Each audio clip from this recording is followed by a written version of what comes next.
Hello, everyone. It's a great honor as well as a great pleasure for me to read for you from Stan's forward to the book of Albert Hofmann, LSD, My Problem Child. The use of psychedelic substances can be traced back for millennia to the dawn of human history.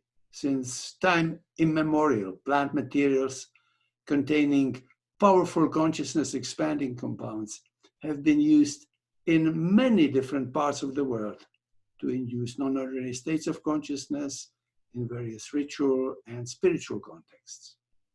They have played an important role in shamanic practice, Aboriginal healings, healing ceremonies, rites of passage, mysteries of death and rebirth, and spiritual traditions. The ancient and native cultures using psychedelic materials held them in great esteem and considered them to be sacraments, flesh of the gods, quote unquote. Human groups which had at their disposal psychedelic plants took advantage of their entheogenic effect. Entheogenic means literally awakening the divine within, and made them the principal vehicle of their ritual and spiritual life.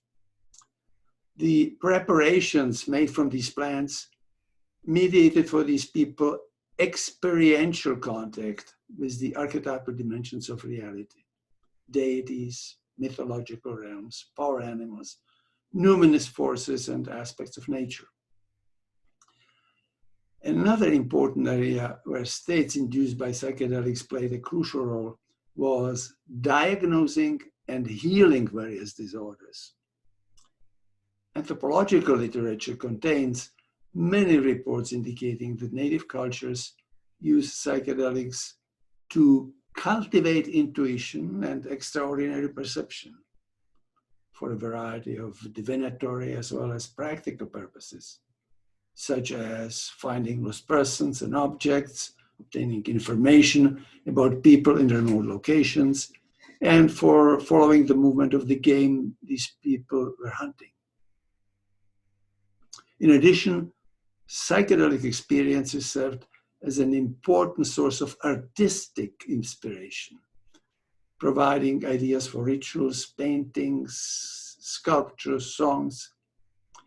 In the history of Chinese medicine, reports about psychedelic substances can be traced back about 3,000 years. The legendary divine potion referred to as Haoma in the ancient Persian Zendavestas and the Soma in the Indian Vedas was used by the Indo-Iranian tribes millennia ago. The mystical states of consciousness induced by Soma were very likely the principal source of the Vedic and the Hindu religion. Preparations from different varieties of herb have been smoked and ingested under various names: hashish, charas, bhang, ganja, kiff, marijuana. In Asia, in Africa, and the Caribbean areas, for recreation, pleasure, during religious ceremonies. They represented an important sacrament for such diverse groups as the Indian Brahmins, certain orders of Sufis, ancient Scythians, Jamaican Rastafarians. The ceremonial use of various psychedelic substances also has long history in Central America. Highly effective mind-altering plants were well known in several pre-Columbian Indian cultures, Aztecs, Mayan, Olmecs, Mazatecs. The most famous of these are the Mexican cactus peyote, Anhelonium levini, the sacred mushroom, Teonanacatl, Psilocybe mexicana, and Ololiuqui, the morning glory seed, Rivera corimbosa. Now, these materials have been used as sacraments until this day by several Mexican tribes, Huichols, Mazatecs, Cora people, and others, and by the Native American Church. The famous South American yahe, or ayahuasca, is a decoction from a jungle liana, Banisteriopsis capi, with other plant additives. The Amazonian area is also known for a variety of psychedelic snuffs, Virola calophylla, Liptadenia peregrina. Preparations from the bark of the shrub iboga, Tabernante iboga, have been used by African tribes in lower dosage as a stimulant during lion hunts and long canoe trips, and in higher doses as ritual sacrament. The above list represents only a small fraction of psychedelic compounds that have been used over many centuries in various countries of the world. The impact that the experience encountered in these states had on spiritual and cultural life of pre-industrial societies has been enormous. People from our culture who see the use of psychedelic plants as something that is practiced in exotic and primitive cultures and is alien to our own tradition would be very surprised to find out that psychedelic substances very likely profoundly influenced the ancient Greek culture, generally considered the cradle of European civilization. Many giants of Greek culture, including Plato, Aristotle, Alcibiades, Pinandros, and others, were initiates in the Mediterranean mysteries of death and rebirth, held in the name of Demeter and Persephone, Dionysus, Attis, Adonis, Orpheus, and others.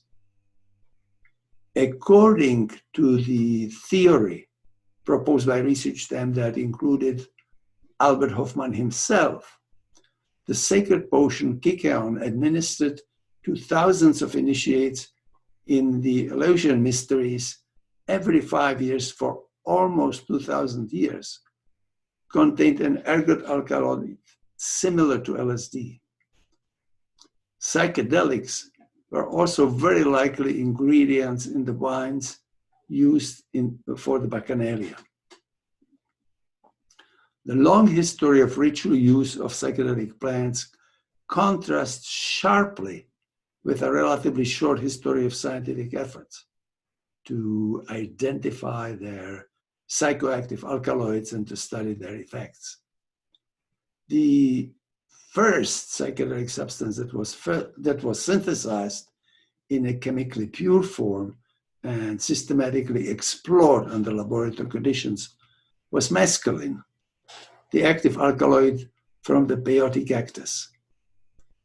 Clinical experiments conducted with the substance in the first 3 decades of the 20th century focused on the phenomenology of the mescaline experience and its interesting effects on artistic perception and creative expression. Surprisingly, they did not reveal its therapeutic, heuristic, and entheogenic potential. Kurt Beringer, author of the influential book Der Mescalinrausch, Mescaline Inebriation, published in 1927, concluded that mescaline induced a toxic psychosis. After these pioneering clinical experiments with mescaline, very little research was done in this fascinating problem until Albert Hofmann's 1942 epoch-making serendipitous discovery of the psychedelic properties of LSD-25, or the ethylamide of lysergic acid, a substance of extraordinary potency. This new semi-synthetic ergot derivative, active in incredibly minute quantities of micrograms or gamma, millionths of a gram, started a revolutionary era in research in psychopharmacology. psychology, psychiatry, psychotherapy.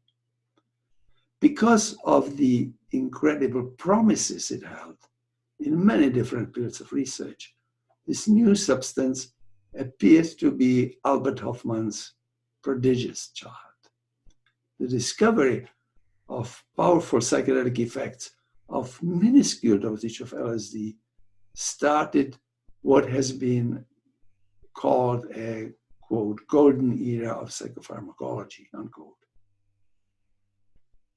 During a relatively short period of time, the joint efforts of biochemists, pharmacologists, neurophysiologists, psychiatrists, psychologists succeeded in laying the foundation of new scientific discipline that can be referred to as pharmacology of consciousness. The active substances from several remaining psychedelic plants were chemically identified and prepared in chemically pure form. Following the discovery of psychedelic effects of LSD-25, Albert Hofmann identified the active principles of the Mexican magic mushrooms, Psilocybe mexicana, psilocybin, psilocin, and that of ololiuqui, or morning glory seeds, Rivea corymbosa, which turned out to be lysergic acid amide, closely related to LSD-25. The armamentarium of psychedelic substances was further enriched by psychoactive derivatives of tryptamine, DMT, DET, DPT, the methyltryptamine, the ethyltryptamine, the propyltryptamine, synthesized and studied by the Budapest group of chemists headed by Stephen Sara. The active principle from the African shrub Tabernanche ibogaine and the pure alkaloid from ayahuasca's main ingredient, Banisteriopsis scapi, known under the names harmaline, yagelin, and telepathine, had already been isolated and chemically identified earlier in the 20th century. In the 1950s, a wide range of psychedelic alkaloids in pure form was available to researchers. It was now possible to study their properties in the laboratory and explore the phenomenology of their clinical effects and their therapeutic potential. The revolution triggered by Albert Hofmann's serendipitous discovery of LSD was underway. After the publication of the first clinical paper on LSD by Walter Stoll in the late 1940s, in which the author described the effects of this extraordinary substance in a group of volunteers and psychiatric patients, and mentioned its possible therapeutic potential, Albert Hofmann Wonder Child became an overnight sensation in the scientific world. Never before in the history of science had a single substance had so much promise in such a wide variety of fields. For neuropharmacologists and neurophysiologists, the discovery of LSD meant the beginning of a golden era of research that could solve many puzzles concerning neuroreceptors, synaptic transmitters, chemical antagonism, the role of serotonin in the brain, and the intricate biochemical interactions underlying cerebral processes. Experimental psychiatrists saw LSD as a unique means for creating a laboratory model for naturally occurring functional or endogenous psychoses. They hoped that the experimental psychosis induced by minuscule dosages of the substance could provide unparalleled insights into the nature of these mysterious disorders and open new avenues for their treatment. It was suddenly conceivable that the brain and other parts of the body could, under certain circumstances, produce small quantities of a substance similar to LSD, with similar effects. This meant that the disorders like schizophrenia would not be mental disorders, but metabolic aberrations that could be counteracted by specific chemical interventions. The promise of this research was nothing less than fulfillment of the dream of biologically oriented psychiatrists, the holy grail of psychiatry, a test tube cure for schizophrenia. LSD was also highly recommended as an extraordinary, unconventional teaching device that would make it possible for clinical psychiatrists, psychologists, medical students, and nurses to spend a few hours in the world of their patients, and as a result of it, to understand them better, be able to communicate with them more effectively, and improve their ability to help them. Thousands of mental health professionals took advantage of this unique opportunity. These experiments brought surprising and astonishing results. They not only provided deep insights into the world of psychiatric patients, but also revolutionized the understanding of the nature and dimensions of human psyche. Many found that the current model, limiting the psyche to postnatal biography and the Freudian individual unconscious, was superficial and inadequate. The new map of psyche that emerged out of this research added two large transbiographical domains: the perinatal level, closely related to memory of biological birth, and the transpersonal level, harboring the historical and archetypal domains of the collective unconscious as envisioned by C.G. Jung. Early experiments with LSD showed that the roots of emotional and psychosomatic disorders were not limited to traumatic memories from childhood and infancy, as traditional psychiatrists had assumed, but reached much deeper into the psyche, into the perinatal and transpersonal regions. Reports from psychedelic psychotherapists revealed LSD's unique potential as a powerful tool offering the possibility of deepening and accelerating the psychotherapeutic process.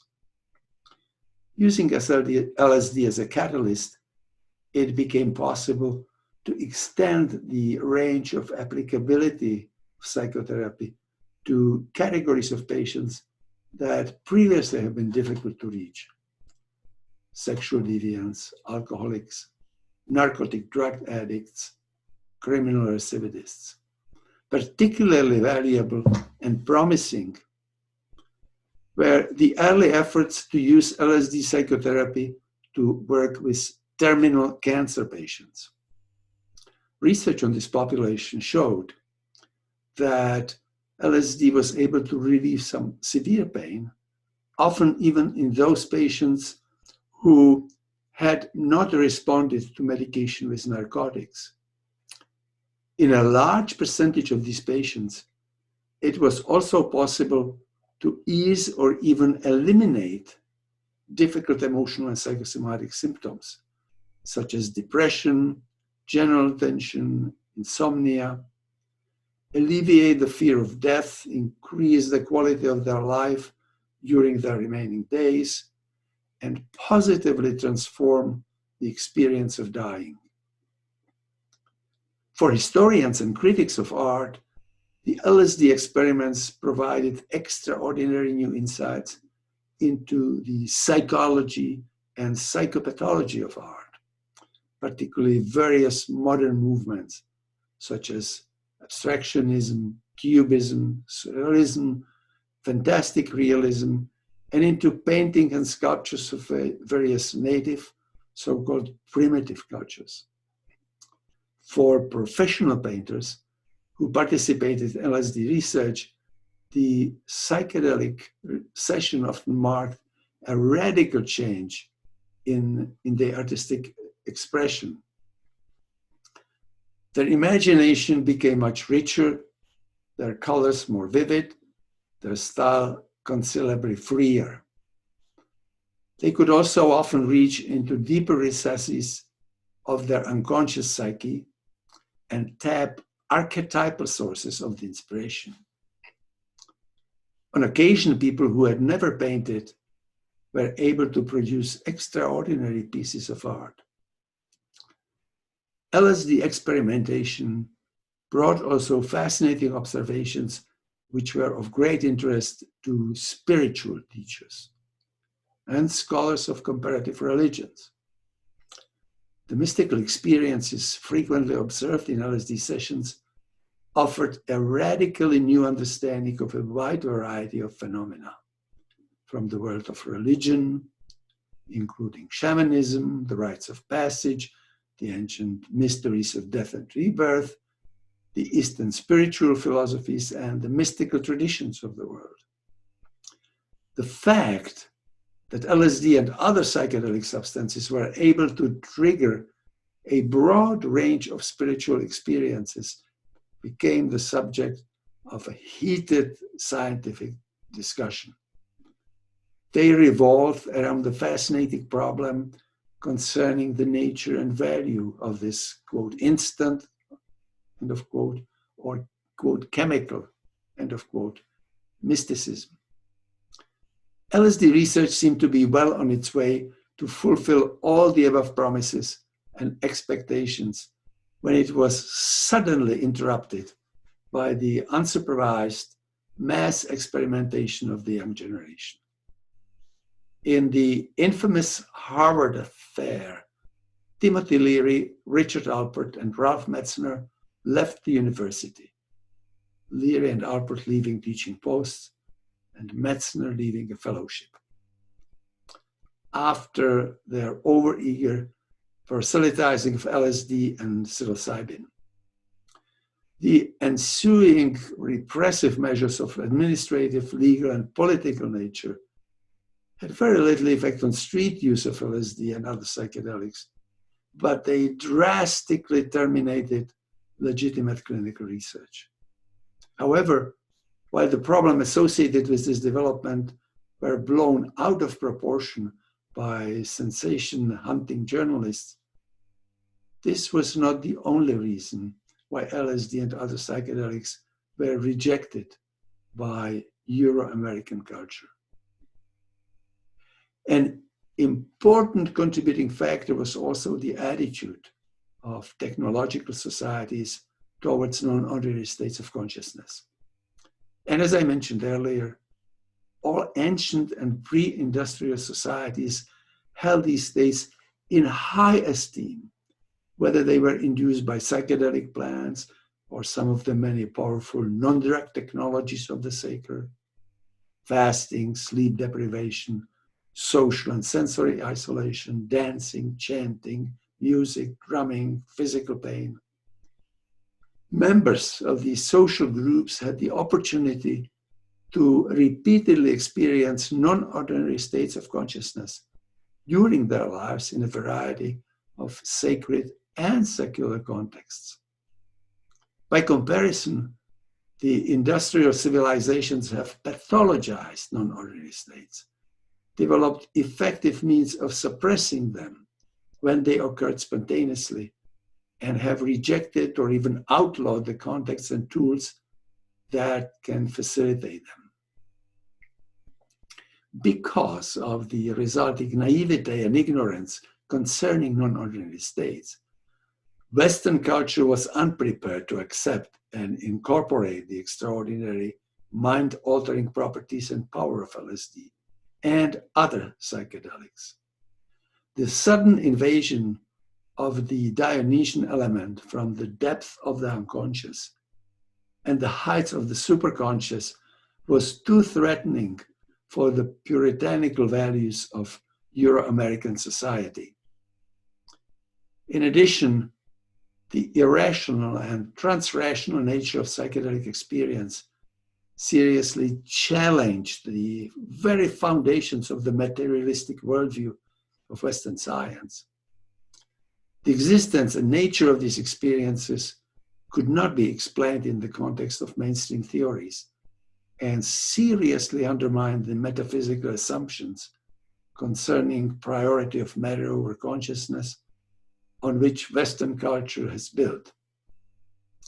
It also threatened the leading myth of the industrial world by showing that true fulfillment does not come from achievement of material goals, but from a profound mystical experience. It was not just the culture at large that was unprepared for the psychedelic experience. It was also the helping profession. For most psychiatrists and psychologists, psychotherapy meant disciplined face-to-face discussions or free association on the couch. The intense emotions and dramatic physical manifestations in psychedelic sessions appeared to them to be too close to what they were used to associate with psychopathology. It was hard for them to imagine that such states could be healing and transformative. As a result, they did not trust the reports about the extraordinary power of psychedelic psychotherapy coming from those colleagues who had enough courage to take the chances and do psychedelic therapy, or from their clients. To complicate the situation even further, many of the phenomena occurring in psychedelic sessions could not be understood within the context of theories dominating academic thinking. The possibility of reliving birth or episodes from embryonic life, obtaining accurate information about world history and mythology from the collective unconscious, experiencing archetypal realities and karmic memories, or perceiving remote events in out-of-body states were simply too fantastic to be believable for an average professional. Yet those of us who had the chance to work with LSD and were willing to radically change our theoretical understanding of the psyche and practical strategy of therapy were able to see and appreciate the enormous potential of psychedelics, both as therapeutic tools and as substances of extraordinary heuristic value.